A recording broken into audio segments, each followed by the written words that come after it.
Shalom bagi kita semua, saya Wendy Sinaga dari kelas 11 MIPA 3. Dalam video ini saya akan menjelaskan materi agama bab 11 tentang Home Sweet Home. Uraian materi dari Home Sweet Home. 1. Keluarga ideal. Tentu kita masing-masing mendambakan memiliki rumah yang nyaman, bukan? Rumah bukan sekedar tempat untuk bernaung dari hujan dan panas terik. Namun, umumnya sebagian orang terlalu sibuk secara tidak langsung dapat membentuk rumah menjadi warung, makan saja atau seperti penginapan saja.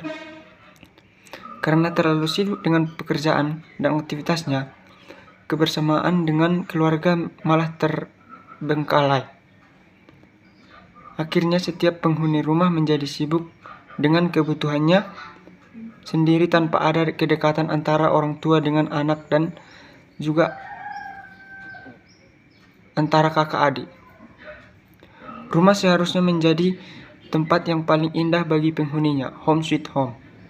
Akibatnya di mana saja dan kapan saja rumah selalu dirindukan dan selalu diingat. Sesungguhnya para remaja memandang rumah sebagai tempat yang penuh dengan kenangan sejak kanak-kanak. Rumah yang sederhana, nyaman, tenang, penuh kasih, sayang, dan damai adalah tempat tinggal ideal. Sebagai contoh gambaran paling ideal, keluarga Kristen adalah keluarga kudus dari Maria dan Yusuf di Nazaret. Keluarga tersebut merupakan teladan bagi setiap pasangan Kristiani dalam membawa keluarga.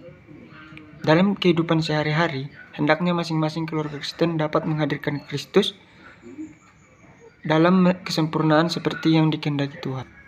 2. Rumah sebagai tempat nyaman. Di samping kebutuhan materi dan spiritual, tentu saja kita juga membutuhkan suasana rumah yang nyaman.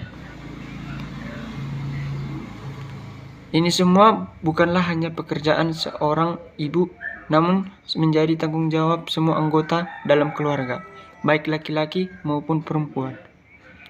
Saat ini telah terjadi perubahan mengurusi masalah rumah tangga, maupun bekerja untuk mencari nafkah di luar rumah tangga.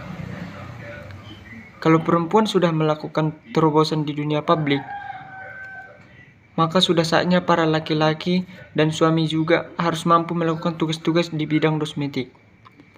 Dengan demikian akan dicapai keseimbangan. Tidak ada yang mempunyai beban ganda. Tidak ada lagi yang dinamakan beban ganda. 3. Rumah tempat bersemainya iman. Di dalam rumah, prioritas menjadi keluarga yang utuh itu penting. Banyak keluarga para remaja yang saat ini mengalami masalah, di mana orang tua tidak saling mengasihi, banyak timbul kekerasan dalam keluarga, sehingga akhirnya menimbulkan banyak perceraian. Oleh karena itu, perlu diingat bahwa pendidikan imam mempunyai kedudukan yang penting.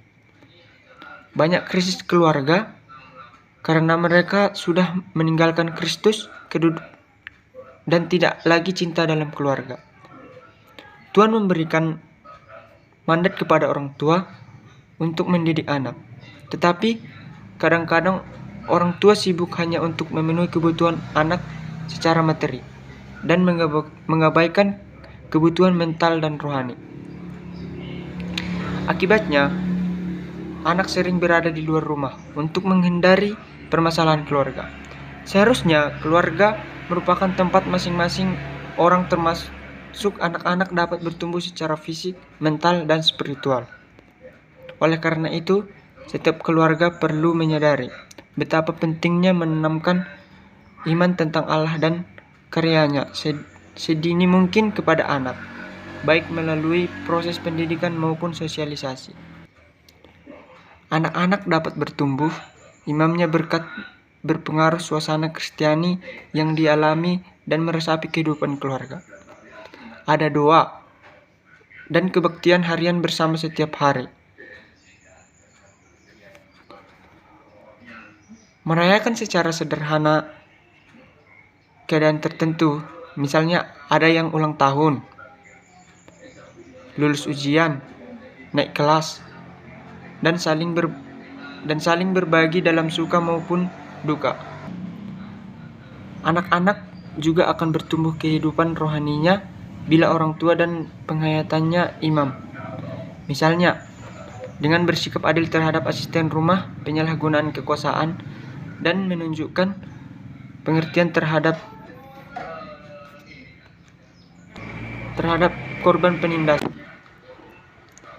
Kita semua sebagai anggota keluarga, baik ibu maupun bapak, anak-anak, kakak, adik, atau kakek, dan juga nenek, semuanya yang tinggal di rumah mempunyai tanggung jawab bersama membuat rumah home sweet home.